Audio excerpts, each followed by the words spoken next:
मात्रै लडाइँ हुन्छ। अनि यो कुरा मैले किन भन्दैछु भनेदेखिलाई त्यो समयमा इजरायलीहरू चाहिँ कहाँ छ अरे? दासत्वमा छ। दासत्व भनेको चाहिँ के हो? दासत्व भनेको चाहिँ एउटा मालिक हुन्छ, त्यो मालिकले चाहिँ आफ्नो नोकरलाई के गर्छ? उता जा भने जाने, यता आउन भन्यो भने हक भन्यो भने हक्ने, मुख भन्यो भने मुक्ने, एक किसिमको सबै कुरा उसको सबै अधिकार खोसेको हुन्छ। उसको त्यहाँ खुसी हुँदैन, उसको त्यहाँ अधिकार हुँदैन, उसको त्यहाँ के हुँदैन, कुनै पनि किसिमको इच्छा र रहर चल्दैन त्यहाँ। दासत्वमा चाहिँ त्यसरी इजरायली जातिहरू थियो। तर परमप्रभु परमेश्वरले एकजना व्यक्तिलाई चुनाव गर्नुभयो जसको नाउँ चाहिँ मोसा हो। मोसा भन्ने व्यक्ति चाहिँ को भनेदेखिलाई एउटा शक्तिशाली व्यक्ति हो। अनि परमेश्वरले मोसा मिस्रमै जन्मियो। अनि जन्मिसकेपछि मोसालाई परमेश्वरले भन्नुभयो, मोसालाई के भन्यो भने अब तैँले चाहिँ अब मेरो जातिलाई के गर, अब मेरो जातिलाई चाहिँ यो मिस्र देशदेखि चाहिँ यो दासत्वबाट, यो मान्छेहरूको यो दासत्वबाट चाहिँ लिएर चाहिँ अब त दुध र मह बग्ने देश कनान देशमा जाऊ भनिकन प्रतिज्ञा गर्नुभयो। तर मोसा आफैमा के थियो? बाइबलले भन्छ अलि बोल्न नसक्ने खालको अपाङ्गता थियो भन्छ। अनि मोसाको भाइ हारुन थियो। अनि मोसाले भने प्रभु म त बोल्न सक्दिनँ, प्रभु म चाहिँ केही पनि गर्न सक्दिनँ भनेर भन्दै गर्दाखेरि परमप्रभु परमेश्वरले भन्नुभयो, कसले बनायो? दृष्टिबिनलाई कसले बनायो? होइन, बोल्न नसक्नेलाई कसले बनायो भनिकन जब परमेश्वरले के गर्नुभयो, एकजना आफ्नो जाति जो दासत्वमा बसेको जातिलाई चाहिँ के गर्नुभयो परमेश्वरले, एउटा किसिमको एउटा बोल्न एक किसिमको बोलीमा समस्या भएको अपाङ्गता भएको व्यक्तिबाट चाहिँ के गर्नुभयो, त्यो दासत्वबाट इजरायली जातिलाई निकालेर ल्याउनु भयो। आमेन। अनि आज नि म यो कुरा यो किन भन्दैछु भनेदेखिलाई हामी संसारमा छौँ प्रियहरू, हामी संसारमा छौँ। एकजना व्यक्ति स्वर्गसँग जोडिँदै गर्दाखेरि तपाईँ र मेरो अपाङ्गताले फरक पर्दैन। अब मानिस जातिलाई मृत्युदेखि जीवनमा ल्याउनलाई, अन्धकारदेखि ज्योतिमा ल्याउनलाई, जीवनको राज्यदेखि परमेश्वरको राज्यमा ल्याउनलाई चाहिँ एकजना व्यक्ति, चाहे त्यो शारीरिक रूपमा अपाङ्गता होस्, चाहे दृष्टिबिन होस्, चाहे जोसुकै होस्, तर पितासँग जोडिनु पर्यो, यीशुसँग जोडिनु पर्यो। म आज मेरो एउटै मात्र इच्छा भनेको हरेक अपाङ्गता भएका व्यक्तिलाई यीशु चाहिएको छ। अपाङ्गता भएका व्यक्ति मात्र हरेक मानिसलाई यीशु चाहिएको छ, किनकि उहाँ चाहिँ जीवनको स्रोत हुनुहुन्छ। आमेन। अनि यस कारणले गर्दाखेरि हामी यसरी एउटा माहौल गरिरहेको चाहिँ किसिमको गर्दैछौँ। मेरो अल्टिमेट गोल भनेको हरेक अपाङ्गता भएका व्यक्ति चाहिँ जीवन पाउनु। आमेन। अनि यस कारणले गर्दाखेरि मैले यो कुरा किन भन्दैछु भनेदेखिलाई जब एकजना तपाईँलाई मैले यूहन्नाको पुस्तकमा एकजना व्यक्तिको विषयमा भन्दैछु। यीशु ख्रीष्ट जब त्यो समयमा यीशु ख्रीष्ट र उसका चेलाहरू फरिसीहरू थिए अनि यसरी बाटोमा हिँडिरहेको थियो हो। अनि त्यसपछि एकजना दृष्टिबिनलाई देख्नुभयो। दृष्टिबिनलाई देख्ने बित्तिकै मान्छेहरूले भन्न थाले, प्रभुजी यसले पाप गरेको, यसको बाउआमाले पाप गर्यो, किनभने यो चाहिँ के भइरहेको छ? दृष्टिबिन भइरहेको छ। आज हाम्रो नेपाली समाजमा, संस्कृतिमा, आज इजरायलमा पनि, आज विश्वव्यापी रूपमा नै कुनै पनि अपाङ्गता भएको व्यक्तिलाई हेऱ्यो भनेदेखिलाई सायद यसले केही पाप गरेको थियो अथवा यसको बाउआमाले घरनाले केही पाप गरेको थियो होला। अनि यस कारणले गर्दाखेरि आज के भएको छ? अपाङ्गता भएको छ। मान्छेको एउटा विचारमा त्यो छ। र यीशु ख्रीष्टले के भन्नुभयो? भन्दै थियो प्रभु यसले पाप गरेको, यसको बाउआमाले। मान्छेहरू खिल्ली उडाउँदै थियो जब त्यो दृष्टिबिनलाई देख्दै गर्दाखेरि। तर परमेश्वरले भन्नुभयो न त यसले पाप गर्यो न त यसको बाउआमाले।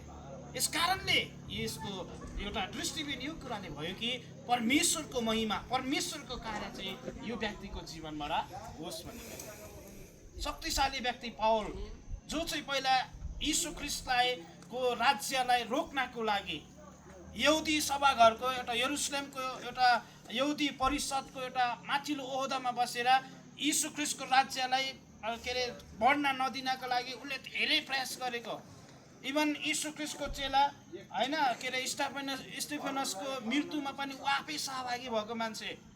जब एक दिन ऊ यीशु ख्रीष्टसँग सम्झौता भयो, झम्का भेट भयो, इन्काउन्टर भयो, अनि त्यही व्यक्ति चाहिँ के भयो? परमेश्वरको बाइबलमा 13 वटा पुस्तक मान्ने लेख्ने व्यक्ति चाहिँ उनी हो। सबैभन्दा शक्तिशाली व्यक्ति साउल एउटा पावलको रूपमा परिणत भयो। जब जसले चाहिँ यीशुको विरोध गर्यो, यीशुको चेलाहरूको निम्ति मार्नलाई ऊ काम गर्यो। तर एक दिन जब उसले यीशुलाई विश्वास गर्यो, ऊ आफै चाहिँ परमेश्वरको निम्ति के गर्यो? समर्पण गर्यो। तर उसको जीवनमा चाहिँ एउटा काँडो थियो भन्छ, शरीरमा काँडो थियो। अनि बाइबलले भन्छ त्यो काँडो चाहिँ अनि उसको घमण्डले नफुलुन् भनिकन त्यो काँडो दिनुभयो। तर पावलले प्रार्थना गरे, प्रभु मलाई साह्रै गाह्रो भएको छ, दुखेको छ, एकदमै गाह्रो छ। पावललाई यति दुःख थियो, यति के अरे पीडा हुन्थ्यो त्यो काँडोले गर्दा। 3 टाइम्स उनले प्रभुसँग प्रार्थना गरे र प्रभुले भन्नुभयो, मेरो अनुग्रह चाहिँ तेरो दुर्बलतामा नै के छ, पर्याप्तता छ, प्रशस्तता छ। मेरो शक्ति चाहिँ तेरो दुर्बलतामा प्रकट हुन्छ। जब तपाईँ र मेरो शारीरिक कमजोरीपनबाट भएर जाँदै गर्दा जब हामी एकजना व्यक्तिले परमेश्वरमाथि भर पर्छौँ भनेदेखिलाई परमपर परमेश्वरले चाहिँ तपाईँ र मेरो जीवनबाट साँच्चीकै के गर्नुहुन्छ, काम गर्नुहुन्छ। अनि आज विशेष गरिकन आज मैले 3 वटाको विषयमा, मोसाको विषयमा अनि एउटा दृष्टिविहीन व्यक्तिको विषयमा अनि पाउलको विषयमा मैले कुरा गरेँ। हामी यो साँच्चै अपाङ्गता भएका व्यक्तिहरूको विषयमा होइन के अरे पुरानो करारमा प्रभुले भन्नुभएको छ, म एक दिन चाहिँ अपाङ्गता भएका व्यक्तिहरूलाई के गर्नेछु, एउटा जम्मा गर्नेछु, उनीहरूलाई एउटा यस्तो एउटा ठाउँ दिनेछु जहाँ चाहिँ उनीहरूले के गर्नेछ, परमेश्वरसँग रमाहाट गर्नेछन्, आनन्दित मनाउनेछन्। परमेश्वरले प्रतिज्ञा गर्नुभएको छ। मलाई लाग्दैन, तर परमेश्वर स्वयंले अपाङ्गताको आइडेन्टिटी दिनुभएको छ। परमेश्वरको प्रेम चाहिँ तपाईँ र सक्षम र असक्षम सबैको निम्ति के त सम्मान छ। यस कारणले गर्दाखेरि हामी प्रभुमा भर परौँ, हामी प्रभुमा हामी हाम्रो जीवन दिउँ। एकजना व्यक्तिले जब परमेश्वरसँग आफ्नो जीवन समर्पण गर्दै गर्दाखेरि तपाईँ र मेरो जीवनबाट 5 जना मात्र व्यक्ति यीशु ख्रीष्टमा आयो भने तपाईँ र मैले के गर्छौँ, परमेश्वरबाटको इनाम पाउँछ। हामी संसारको ठोक इनाम पाउनलाई हामी कतिको छ, हाम्रो केटाहरू चाहिँ यहाँ गेम खेल्छौँ, खेलाडी होइन, उनीहरू त्यो पुरस्कार पाउनलाई कति सङ्घर्ष गर्नुपर्छ। हामी स्वर्गीय एउटा पुरस्कार पाउनको लागि हामी के गर्छौँ, सङ्घर्ष गर्छौँ। अनि विशेष गरिकन आजको यो एउटा माहौलले एउटा सानो एउटा पिकनिक जस्तो एउटा रमाइलो कार्यक्रमले चाहिँ हामीलाई त्यो किसिमको ऊर्जा मिलेको होस् कि हामी प्रभुमा हामी सरेन्डर गरौँ, प्रभुमा हाम्रो जीवन समर्पण गरौँ। किनकि हामी आफै हामी होइनौँ, हामी चाहिँ यीशु ख्रीष्टको रगतले मूल तिरेर किनेको। यीशु क्रिस्चियनहरूको लागि मात्र के अरे क्रुसमा मरेको होइन, संसारमा भएका सबै मानिसहरूलाई बचाउनले क्रुसमा मरेको। तर त्यो व्यक्ति चाहिँ बाँच्छ जसले चाहिँ यीशुलाई के गर्छ, एउटा मुक्तिलाई विश्वास गर्छ। आमेन। तपाईँ मेरो धार्मिकतासँग सरकार छैन प्रियहरू। तपाईँ मैले गरेको असल कार्यले तपाईँ र म धर्मी भन्न सक्दैन। ख्रीष्टमाथिको विश्वासद्वारा मात्र हामी धर्मी भन्छौँ। यस कारणले गर्दाखेरि वचनलाई चाहिँ के राख्छौँ, अनि हामी प्रार्थना गरौँ यस गरी जो पार्टीको सेवाको लागि हामीले के अरे ठाउँमा जग्गा लिएर किसिमको राम्रो एउटा ठाउँ बनाउने प्लानिङ छ केटाहरू भाइहरूको लागि, सबैजनाको लागि।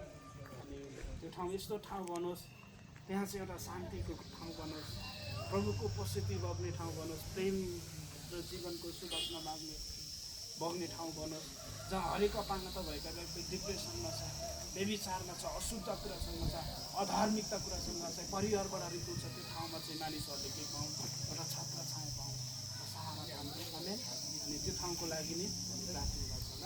आउनुहोस् हामी सबैजना प्रार्थना गर्नेछौँ। अन्तिममा चाहिँ हाम्रो सृजना दिदीले गर्नुहुन्छ। सबैजना प्रार्थना गर्नेछौँ ल।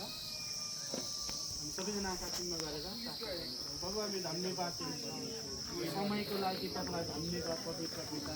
तपाईँ परमेश्वरले हामीलाई दिनुभयो आजको वचन हाम्रो बिचमा जति पनि वचनहरू तपाईँले दिनुभयो, उनीहरूले बुझ्न सकुन्, अनि उनीहरूको हृदयमा उनीहरूको अनि मनमा आउन सकुन्। म बिन्ती गर्छौँ, हे परमपुर परमेश्वर तपाईँको ज्योतिले ढाकेको होस्, हे परमेश्वर तपाईँको महिमाले हामीलाई ढाकेको होस्। एक एकको जीवनमा तपाईँको ज्योतिको एक एकले तपाईँ यीशुलाई विश्वास गर्न सकुन्। अब हाम्रो एउटा शिविरले चाहिँ प्रभुजी स्वर्गलाई खिच्छ, राज्यलाई खिच्छ, महिमालाई खिच्छ, शान्तिलाई खिच्छ। प्रभु हरेक अपाङ्गता भएका व्यक्तिले जीवनमा अनि शान्ति अनि आशिष पाउनेछ। प्रभु धन्यवाद।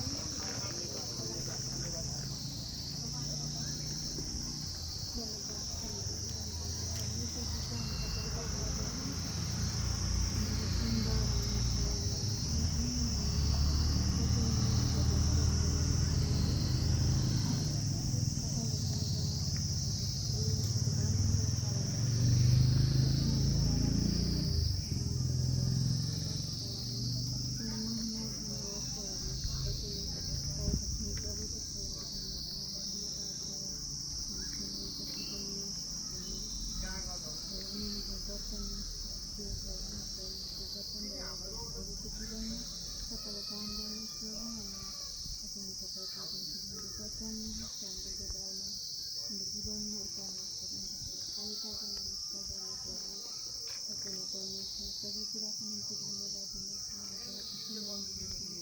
आफ्नो गन्तव्यमा फर्केर हामी जानेछौँ। तपाईँको सुरक्षा तपाईँको सहायता हामीले दिनुभएको प्रभु धन्यवाद छ। प्रभु यी दिनको प्रार्थनाको लागि